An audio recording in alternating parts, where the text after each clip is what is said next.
So, Brexit. Perhaps one of the most controversial topics to have occurred in economics in recent history. On the 23rd of June 2016, Britons voted as to whether they wanted to leave or remain in the European Union. The results were announced the following day, with 48.1% of voters voting to remain in the EU, whilst the other 51.9% opted to leave. So this was clearly a very close majority, and it seemingly left the country divided in its opinion.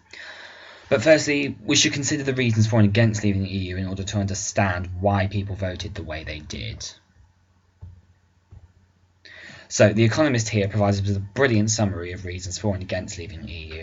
And if we just take a couple of points here, so let's have a look at the EU budget, for example. So, as it says, Britain pays the EU £340 a year per household, compared with an estimated £3,000 yearly benefit of membership.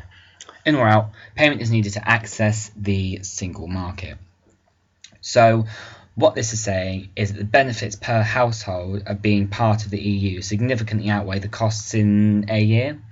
And a single market, as defined by Lawrence and Stoddard 2009, is the removal of obstacles such as customs checkings to allow the free movement of goods, services, capital and persons through the area. So this means that leaving the EU removes free movement across other countries within this trade bloc, and if we leave the EU can place these obstacles on our goods and services and our overall exports, so that we still have to pay something regardless if we leave or not. So we're paying, it could be a tariff, for example, whereas if we're part of the EU, we're not paying that, but we are paying the membership fee. But if we look over on the EU budget in terms of leaving, we can see that Britain can stop spending £350 million, which is equivalent to half England's schools budget, to Brussels every week. This money could be spent on scientific research and new industries.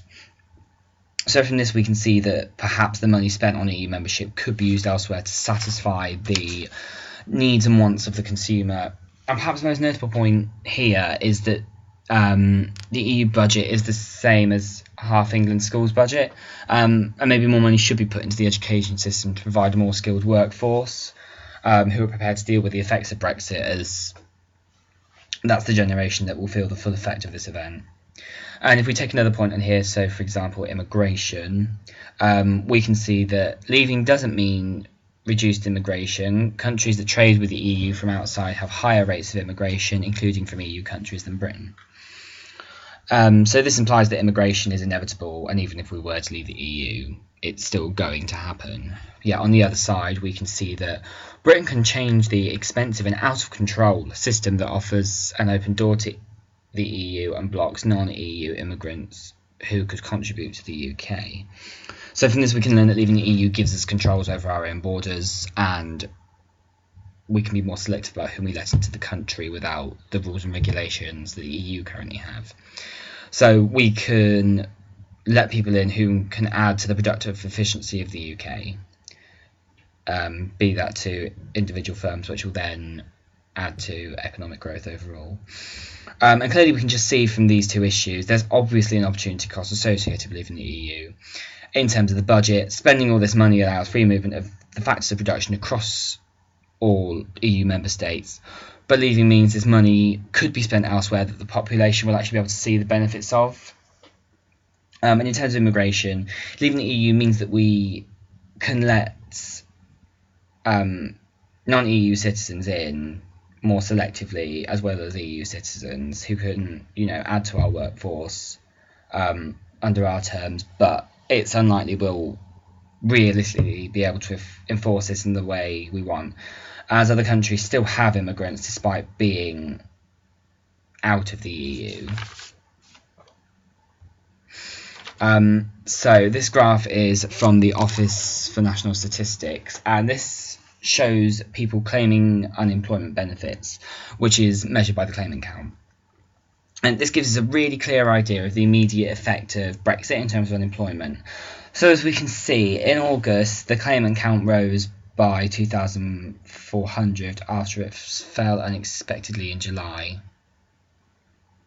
and June. This wasn't predicted by economists, who only expected an increase of 1,800. This is from Khan 2016, who writes for the Financial Times. And Ruth Gregory at Capital Economics said that the rise in people claiming benefits indicates future weakness in the labour market. The leave will probably cause some firms to put hiring decisions on hold or cut back on headcounts altogether. So from this we can learn that firms are being cautious about employment due to the rise in the claimant count and Brexit. And the Bank of England has also forecast that UK unemployment will rise to 5.5% due to Brexit. So this is, with firms acting the way they are, this is likely as a result of the uncertainty surrounding the future of the UK economy, as no country has left the EU before, which is highlighted by the Global Council. Therefore, the real effects of leaving the EU in the long run can't be certain, particularly in terms of unemployment. Yet on a more positive note, where we can see that Britain's employment rate also stayed at the highest level since comparable records began in 1971, holding at 74.5%. So we can see that Brexit hasn't necessarily had a bad effect on the employment level in the short run, but this is likely due to the fact we haven't officially left the EU yet, due to Article 50 not having been invoked. So as highlighted by Pires 2016, once Article 50 is invoked, this would set in motion an irreversible process leading to departure, an unprecedented act in the 6-decade history of the EU.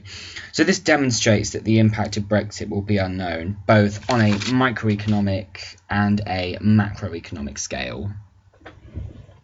So overall, we can see that there is much uncertainty based on the argument that no country has left the EU before, and judging by what Pires said, it seems that no country has ever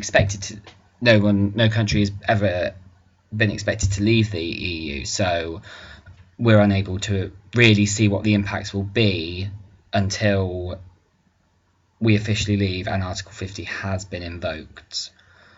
So to conclude, really, the future of the UK economy is fairly uncertain.